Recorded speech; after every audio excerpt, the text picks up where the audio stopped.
introduce Jim formally here. He has founded the Higher Purpose Forum, and that is the platform that we are conducting this event today. He was, this was back in 2019. He was a part owner and senior executive at 4 companies. These were in management, consulting, textiles, and specialty chemicals. During his 35-year business career, concurrently, James served in ministry, including 10 years as senior pastor here at the Boston Family Church. Jim is a graduate of Columbia University and the MIT Sloan School of Management. He and his wife, Kinyo, raised 4 children in Lexington. Was that hard to do? No. It's a big part of the resume, I believe. They now have 8 grandchildren. He is presently a candidate in the Doctor of Ministry program at HJ International Graduate School. So let's welcome up Jim Edgerly for our presentation on the question, where is God working in America today?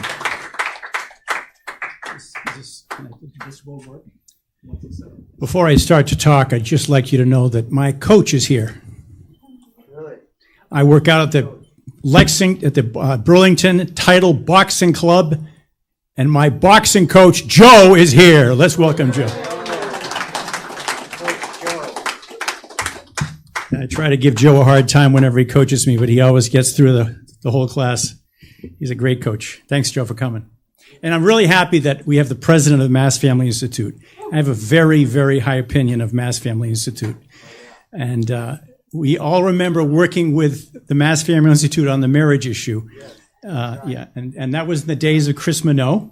That's right. And this is Michael King is the current president, which is the position that Chris used to have. So let's welcome again Michael King.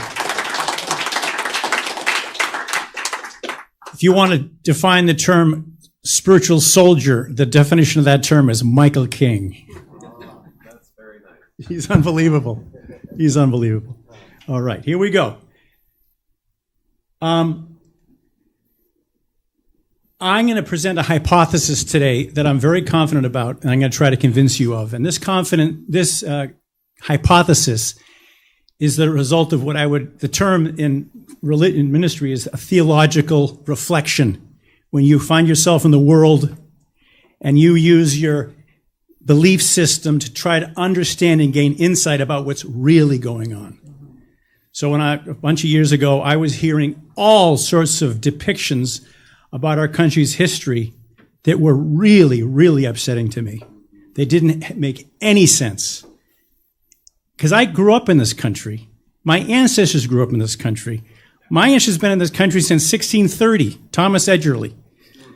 So I take my pedigree as an American very seriously, which is why I'm a member of this spiritual community, of course. That's very important to me. This community understands what I would call the eschatology of our country.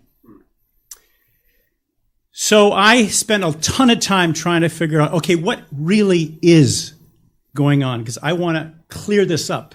So I began to study, and I did a lot of research over a number of years, and I did a lot of writing and stuff. So these are not just my ideas. I believe that most of what I'm saying is supported by respected academic authority. The basic idea that we understand, I believe as Christians, we understand as unifications, is that God has a purpose in history.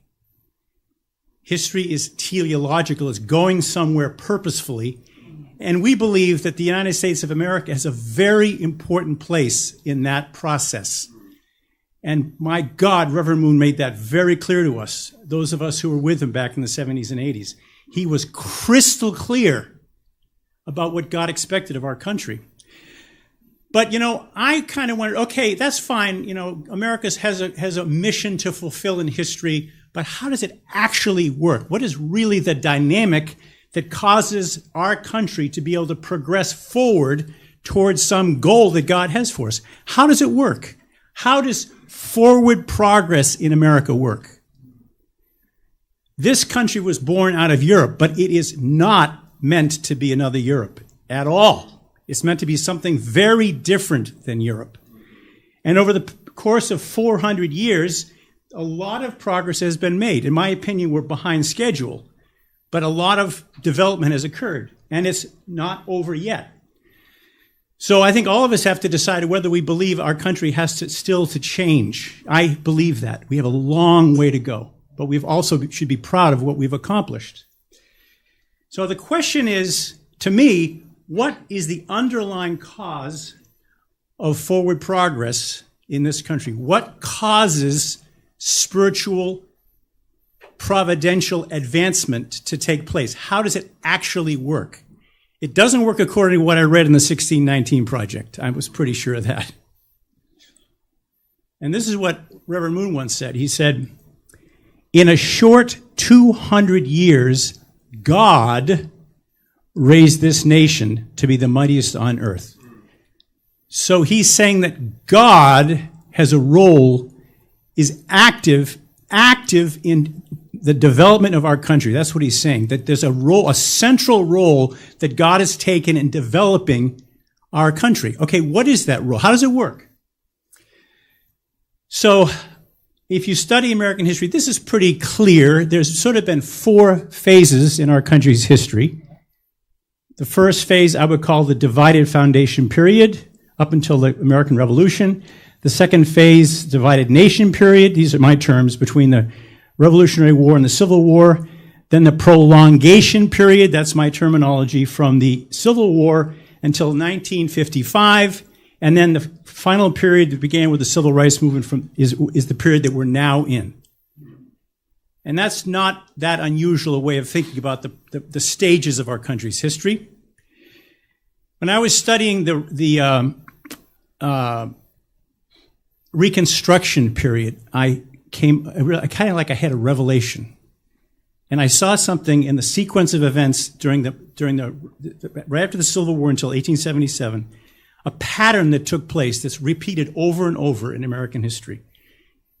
When I read that, I kept thinking about the other periods of history, and I saw that there was similarity in the sequence of events during those years. And this is how I believe God is working in America today. The first phase of one of these stages is what I would call a new vision for freedom, a new way of thinking about how God manifests himself through freedom in our country. The second stage is, based upon that new understanding, there's new institutions built, new laws, constitutional amendments, new political institutions. Third, there's a reaction against that, and there's a period of cultural distortion. It's happened 4 times in our country. Fourth, there's a response to that. There's a cultural awakening, and a new consensus develops based upon the new ideas of the awakening. And then based upon that, you get the emergence of usually a great providential leader, and there's a confrontation, let's say the old against the past against the future, and the country goes forward based upon this confrontation. So if you look at America in this using this framework, you can see that every one of these 4 periods has had these 5 stages: new vision, new institutionalization, cultural distortion, cultural awakening, confrontation, and advance. So in my understanding of human history, you can understand the major events in human history using this framework, and I teach American history using this framework and referring to specific events and how they fit into this framework. And I'd be very happy if anyone wanted to invite me to teach this view, understanding of American history. I'd love a chance to share that. So this role of awakening, spiritual and cultural awakening is very important, very central to what's happened in our country. And one way to get a taste of that is to realize that our country's spiritual DNA came out of a spiritual awakening in England. We are the fruit of the Puritan awakening in England. That's the DNA that's at the basis of a lot of our institutions came out of an awakening that didn't really bear fruit in England, it bore fruit here. So my view, and it comes out of this book, this really great book by William McLaughlin called Revivals, Awakening, and Reform, which I strongly recommend, that the Puritan awakening occurred in England as a reaction to the Anglican Church, and it was a very, very big social occurrence that actually changed the government of England, and people who were part of this awakening came to the United States, and they brought that consciousness with them, and those were the Puritan colonists, and those people came here. It was called the Great Migration. There was tens of thousands of people who left England at that time and came here and brought that way of thinking with them. And if you look at what they were teaching, you'll find that a lot of the basic for our national identity, our sense of governance, our idea of democracy, our notion of how an economy works, it came from here. This is the roots of our DNA came from an awakening in England.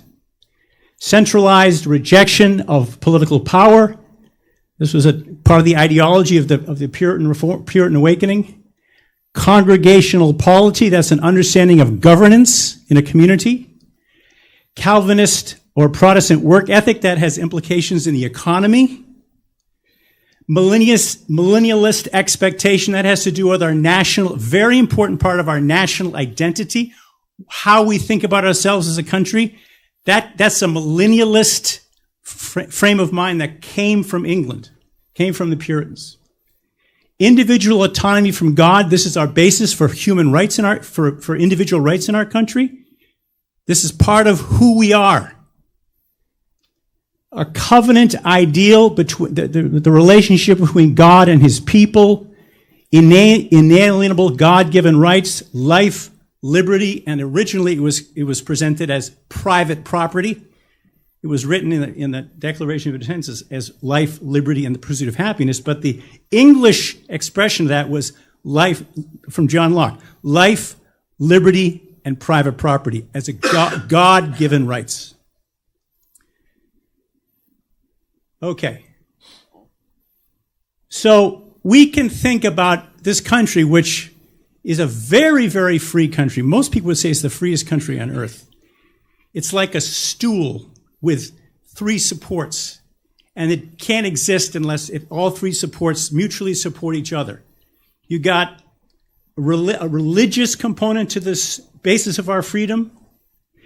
You've got a political system, a democratic political system. There's another leg, which is the basis for our freedom. And then you have our economy, our free market economy. And those three things are all part of a mutual supportive system that allows us to have basically to experience freedom that God intended to give us. So the freedom we enjoy in the U.S. has been constructed like a precarious three-legged stool. And if one of these legs gets weak, the whole stool becomes dysfunctional. And I would have to say that one of these legs is more fundamental than the other two, and that was one of our questions. Which is the most important core strength of our country? And this is, a lot of you remember know about the book written by Alexis de Tocqueville called Democracy in America. It was the first edition came out in 1835. He talked about this, and it kind of resonates ever since. Alexis de Tocqueville, a French legal official who visited the United States in 1831, said, "Religion is much more needed in the republic that they advocate than it is in a monarchy, the monarchy that they attack, and in democratic republics most of all." Religion is essential in democratic republics. Despotism may be able to do without faith, but freedom cannot. And finally, in the United States, religion is the companion of freedom. It is the first of their political institutions. So one leg is more core, is more crucial. And in our country, that leg specifically has been for 400 years what's now called mainline Protestantism. It's not Judaism. I mean, that's part of our religious community, but the underlying values that came out of the Calvinist traditions in England were brought into this country by what are now referred to as mainline Protestantism. And we have specifically our economic system is what we call representative federal democracy. We don't vote on laws ourselves. We have representatives who decide the laws, and we select the representatives. And then we have what I prefer to call, as opposed to calling it a capitalist economy, I prefer we use the term free market economy. But the core strength behind the economy and the democracy is meant to be religious faith, religious values, religious identity. What are the mainline Protestant churches? Here they are: the Baptists, Disciples of Christ, Episcopal Church, Lutherans, Presbyterians, Congregationalists, and Methodists. These are the core mainline Protestant denominations. And back in the 60s, 50% of the American public, more than 50%, were a member of one of these 7 denominations. I grew up as a Congregationalist. I grew up and I went to the Wellesley Congregational Church. And it was a very powerful, vibrant, it was part of our identity as a family, as being Congregationalist. The Congregationalist church is the church that the Pilgrims brought to this country. It's the original established church in Massachusetts.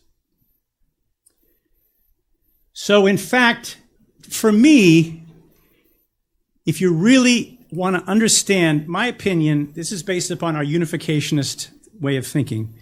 And it's also based upon a lot of historians, like Arnold Toynbee actually ended up, if you ever heard of him, but he wrote the greatest study of history. It was 30,000 pages or something. That the core of the institutions of our country come from religion. And religion expresses itself in culture, and culture is downstream from economics and politics. So the real issues in our country, the foundational issues that have to do with the future of our country, are not what's going on in the White House. It's here, in my opinion. It's the faith and the view towards family and towards God and towards the purpose of our country and our identity, our religious identity. Those express themselves in culture, and then that motivates what happens in economics, and specifically in the religious sphere. I mean, the last presidential election was absolutely an expression of this. Absolutely. You can't understand what happened in the last presidential election unless you look here for an explanation. We can talk about that. And that for 400 years, the basis, the identity, the values of our country were rooted specifically in mainline Protestantism. And that's not a single denomination. That's not one leader. That's not one church. It would never last. That was a broad group of churches that shared a basic sort of Calvinistic view of God and country and Jesus. One of the books I read that had a big influence on me by Joseph Bottom, he called mainline Protestantism a chorus of churches. We never had one church, one denomination, never, and it will never happen.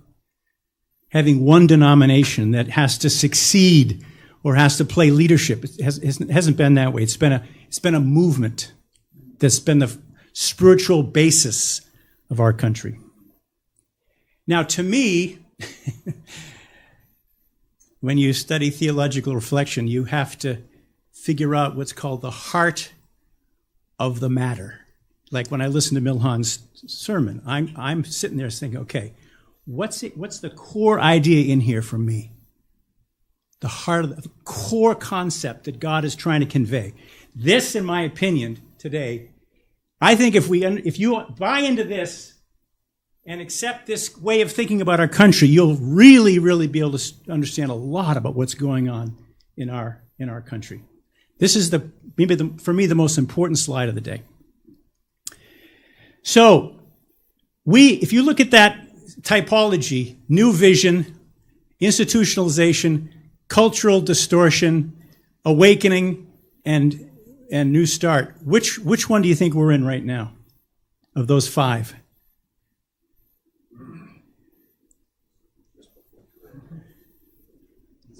cultural distortion. Yeah, most people would.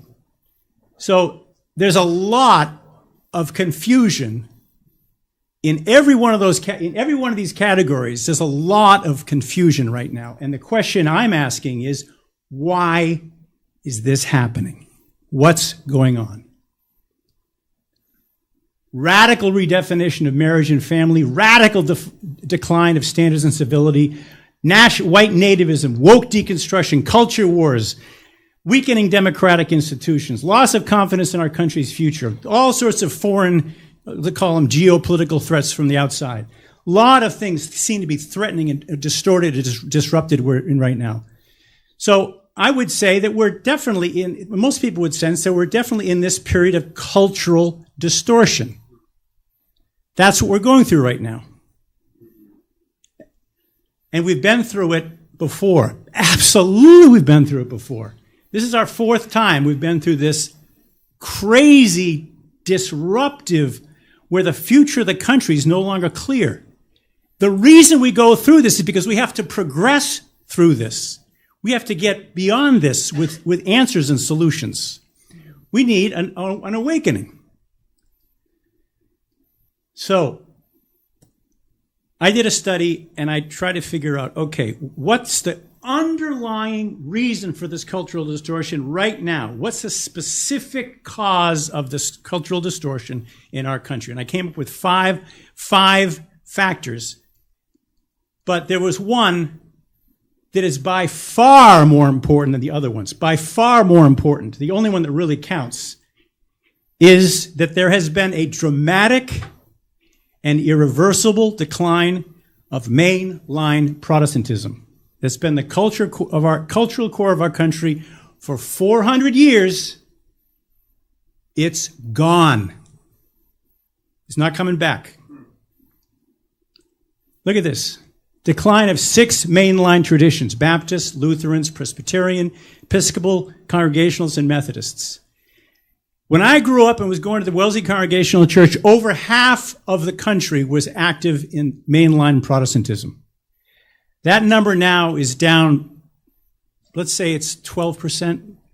It's gone from over half to 10, 12, 14%. It's just fallen off a cliff. And I don't know, I mean, a lot of us do visit churches on Sunday, and if you go to some of these churches, you can see what's going on. It's a very small gathering, mostly old people, not much spiritual power. If you sing loud, the only person you can hear is yourself singing. I mean, I go to these churches, right? I mean, mainline Protestantism is very weak spiritually, in general. I mean, there's exceptions. There's congregations with great spiritual, powerful leaders, definitely.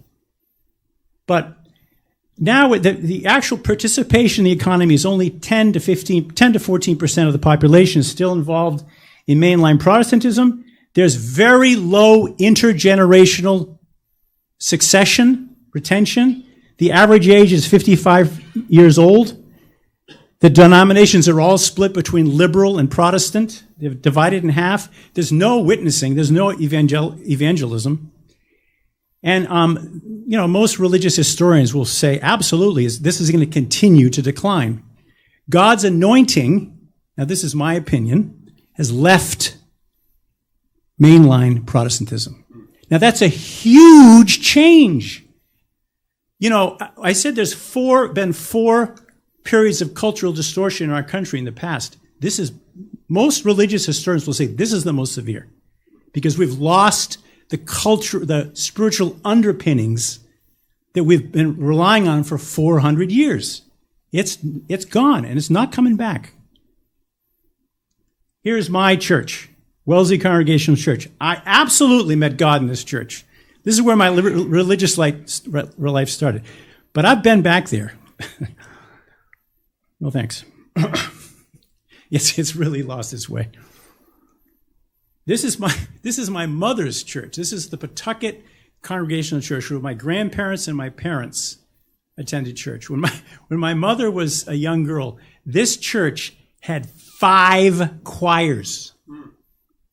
5 choirs, and I'm happy to say that my grandfather was the director of music for that church. They had 5 choruses. It's not there anymore.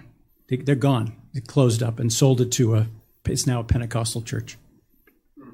It's completely gone. That's a real severe decline. So here we have the core foundation of our country's identity and values is in disruption, and it's had a big effect on our culture. It's having a big effect on economics and on politics. And I'm not going to go through these, but there's evidence that this confusion is affecting every level of our country, our society. So what's happened in the past, in earlier phases of American history, is that what comes out of a period of cultural distortion is an awakening, a cultural awakening, a spiritual awakening. The first Great Awakening, Jonathan Edwards, very, very important prior to the American Revolutionary War. Most people would say, most historians would say, if it wasn't for the first Great Awakening, there would be 13 countries here, not one. It created a cohesion, a set of shared identity, which allowed the American colonists to have a sense of a common cause. The second Great Awakening. This is perhaps the most powerful, more powerful than the first Great Awakening. Out of that came abolitionism. Out of that came the spiritual values that contributed a great deal to the American Civil War. The decision that slavery was an immoral institution that our country had to get out of its system. There's also what not everybody uses. The role and the significance of the first and second Great Awakening is pretty well established in American history and American religious history. Not a lot of people use the term Third Great Awakening, but there was something that happened in advance of the Civil Rights Movement that led to women's suffrage, it led to prohibition, and it eventually led to the Civil Rights Movement. There was an awakening that happened. It probably started as early as like 1890, and it eventually led to new cultural awakening, and eventually to the Civil Rights Movement, which in my opinion, the Civil Rights Movement is on a similar level of significance as the Revolutionary War and the Civil War. It's fundamentally changed our country and allowed it to advance to the next level. So you would think then, wait a minute, well, we should be where's the spiritual awakening in our day? And if you study it, you'll see that it's long, long overdue. And I did look into this. Now, a spiritual awakening basically has 3 parts. It has an initial spiritual revival, and the key players in a spiritual revival are what are called new lights. In my opinion, the new lights, the Jonathan Edwards, the Charles Finneys, I won't give you 2 more examples because I'll get to that later, but these men or women are the key to the whole formula that God uses to advance our country culturally and spiritually. And you can't have a spiritual awakening unless you have new lights who emerge and start coming up with visions and solutions and ideas. The key ingredient of a spiritual awakening are new lights. Then you get a broadening of the effect. You get, let's call it a cultural revival, not just talking about churches and a few leaders. Some of these new lights, by the way, are very weird, very controversial, not well received, but they make an impact. And it gets broadened. You get a cultural revival. Not everyone is going to be part of a revivalist spiritual movement. And then eventually you get a growing consensus and you get political change. So the question is, if this is a time of distortion and a time, therefore, a need for an awakening, where are the new lights? Where are they? Who are they? Who's the new lights? And I can guarantee you that Father Moon, he definitely thought of himself as a new light. Definitely. He was disruptive. He was controversial. He created a huge movement. He pissed people off. He was a new light. He's not the only one, of course. So there was I would say there's a whole bunch of movements that thought that they were going to be the spiritual awakening. They thought that they were the new lights. And I've just listed a few ideas here that people have different views on this, but Second Vatican and the Catholic renewal was a big, big deal in the Catholic Church. They thought they were bringing something that didn't exist, something new that could save the country.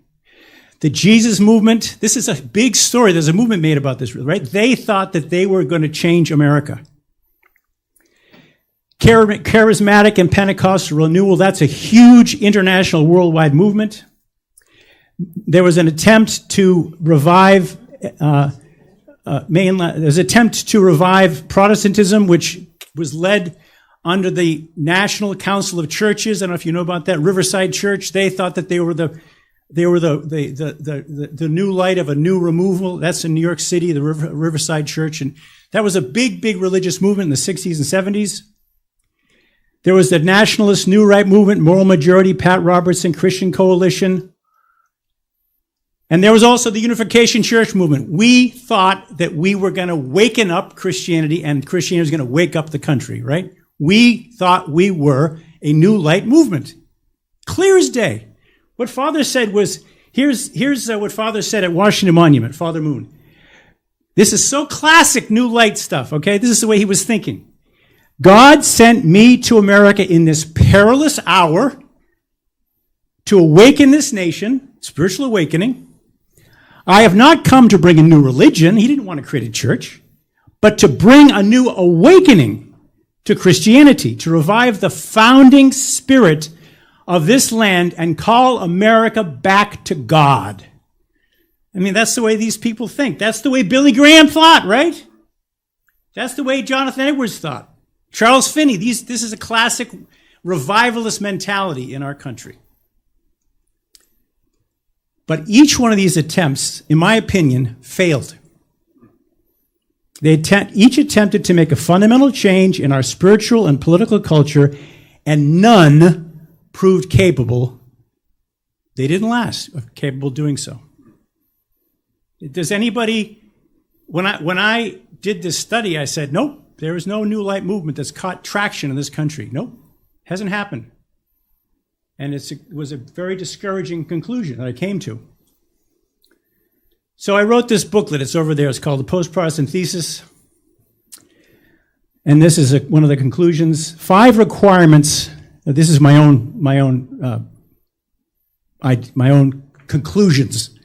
5 requirements seem to emerge from this review of the post-Protestant thesis. These requirements describe the general challenges that must be met by hopeful successors to mainline Protestantism to become the basis for the future spiritual foundation and therefore a new cultural consensus in our country.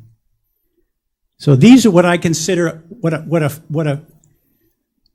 a spiritual movement has to accomplish. They got to have. Here's a quick. Okay, a new light movement, or a new basis for a new cultural, spiritual, and cultural consensus in our country needs to have 5 things. It needs to be able to allow people to change their lives, personal spiritual transformation. Its theology needs to be effective within our current environment of religious pluralism. The movement must have the ability to address contemporary social challenges. The movement must have the ability to gain popular traction and impact contemporary culture. It has to be able to have an impact in the world. It has to be consistent and fall within the plumb line of U.S. religious history. It can't come from Germany like woke ideology does. It has to have its roots in the spiritual foundation that our country's been built upon. It has to be consistent with our spiritual DNA. And it has to have an embracing style that engenders consensus. Okay. And I'm saying that when I wrote this paper 3 years ago, I said, there's nobody out there that can do this. We couldn't do it. We failed, in my opinion. We did not get the job done. We did not do what Reverend Moon said we were supposed to do. We didn't cross the finish line. I've changed my opinion on this. I believe that there is a New Light movement that's well underway in this country. I've experienced a lot since I wrote this book. I've been to a lot of churches. I've been to a lot of events, seen a lot, talked to a ton of people. I believe that, let's look at this line. This is mainline Protestantism, declining since 1960. This is neo-evangelical Protestantism. It's the only church, only movement in the last 50 years that's growing. It now has, evangelical Protestantism has way more members than mainline Protestantism ever had. Isn't that interesting? It's a very, I would say, healthy, I don't simplify too much because it's not a denomination, it's a movement, the evangelical Protestant movement. The trajectory of mainline Protestantism and evangelical Protestantism are in sharp contrast. One is declining, one is growing. But you can see that evangelicalism has kind of leveled off recently. The number of evangelical Protestant members surpassed mainline Protestants in the 1970s. Evangelical Protestantism is now much larger than mainline Protestantism was at its peak. So at its peak, you can see mainline churches had about 60 million members, and right now the evangelicals have roughly 80 million members. Now, data on churches is, there's a whole bunch of different ways to segment these churches, so it's not all this simple, but the general point here, I think, is pretty sound.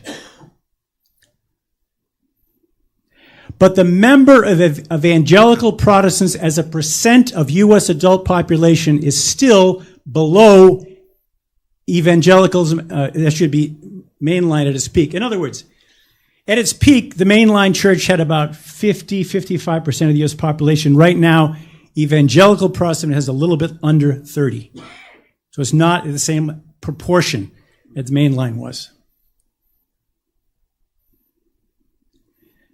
So my hypothesis, and I know I'm just about out of time, is that evangelical Protestantism is the basis for an emerging, hopefully, new spiritual consensus in our country. Now, we all have our opinions about mainline Protestantism. I don't know. If you ever go to a mainline Protestant church, I'm not advocating we should all become members of evangelical Protestant churches, but if you should spend some time with them. I do. I've been to the Soul City Church in Chicago. I've been to Jubilee in Boston. You've probably been there, right? Unbelievable, right? I've been to Life Church in Reno. I've been to Grace Chapel in Lexington. I've been to a whole bunch of them. I'm not an evangelical. I don't believe in the virgin birth. And, you know, that's perhaps an important difference. But I love their view of the family, their view of America, their view of Jesus, their view of rebirth, spiritual rebirth, how you have to change your life.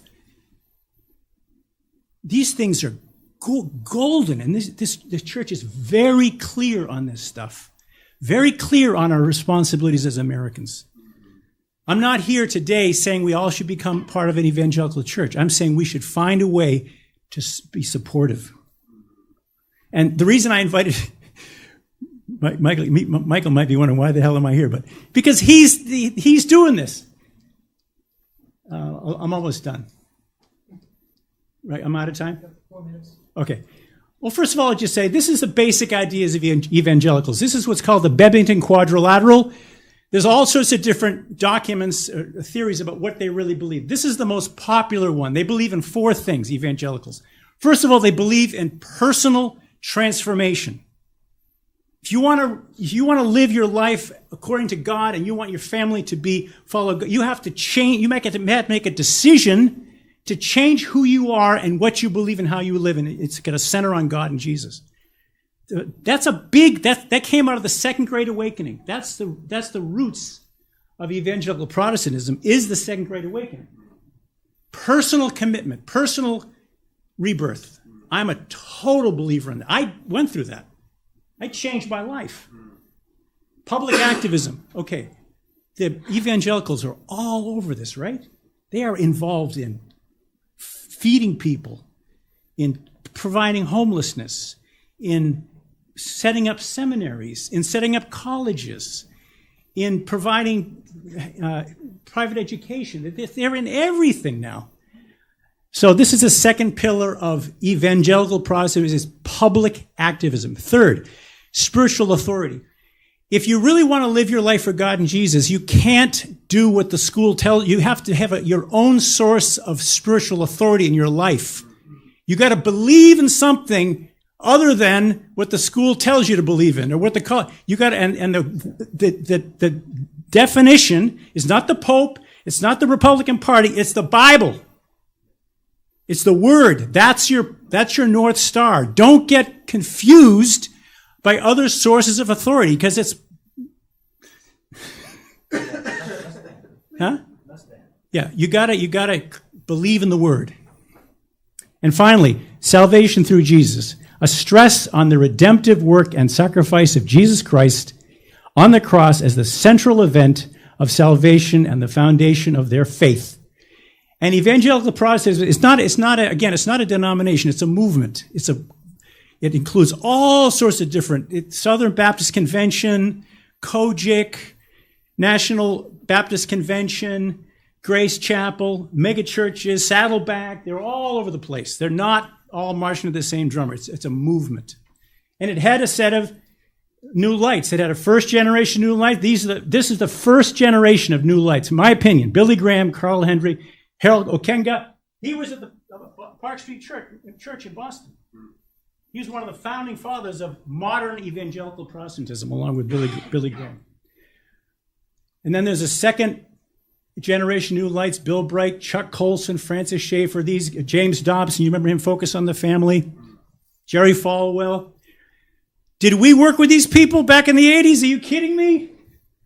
Here's Father Moon with Jerry Falwell. Do you guys remember Robert Grant? You might not remember him. I certainly remember. The Christian Coalition, American Freedom. We were for years we worked together with Robert Grant, and he's considered the father of the second set of new light leaders of evangelical Protestantism. And so this means a lot to me that Father Moon identified with this understanding of America and our public responsibility. We don't all believe in the same things, but we all have the same purpose, higher purpose. Yeah. And then the third generation of new lights of evangelical Protestantism would include Rick Warren, Bill Hybels, Tim Keller. These people who built big this is not religious right. This is much broader than the religious right. This is more universal, the kind of churches that these guys built. And there's Rick Warren. He's retired now. So do I have another minute or? Take a minute. Okay. I'm just going to quickly explain what I consider to be the segmentation of Christianity in the United States. We're talking about evangelical Protestantism.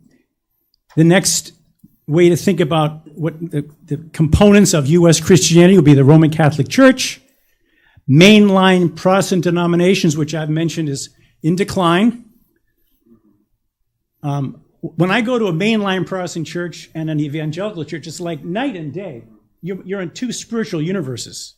One is fading away. One is on fire. Yeah. Then you have alternative Christian traditions, and then you have Orthodox churches.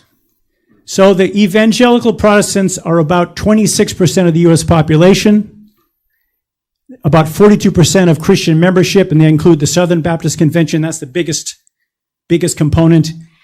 It includes COGIC. These are black evangelical congregations, National Baptist Convention, and also it does include this definition includes fundamentalists and Pentecostals. But there is a difference between fundamentalist Protestantism or fundamentalist Christianity and evangelical Christianity. That's an important difference. And Billy Graham made a big deal of that difference. He did not want his presentation of evangelical Protestantism is to be confused with fundamentalism. They're not the same. Okay, the Roman Catholic Church is about 19% of the U.S. population, 31% of American Christian, U.S. Christians. Mainline is down to, let's say here it says 13% of the U.S. population, 21% of Christian participants, and there's 7 mainline denominations. Alternative Christian traditions are only about 2% of the U.S. population. They include Latter-day Saints, Jehovah's Witnesses, Seventh-day Adventists. And then, what's that? And then you have Eastern Orthodox, and this is like the Armenian Orthodox, Greek Orthodox, Russian Orthodox. That's about 1% of the U.S. population. Coptics. We have a neighbor who's an Armenian Orthodox. She's in this category. Okay. I'd just like to finally say that in my mind, there's no doubt that the evangelical Protestants have had great success in what I would call getting traction in our culture, creating institutions that affect and benefit our country.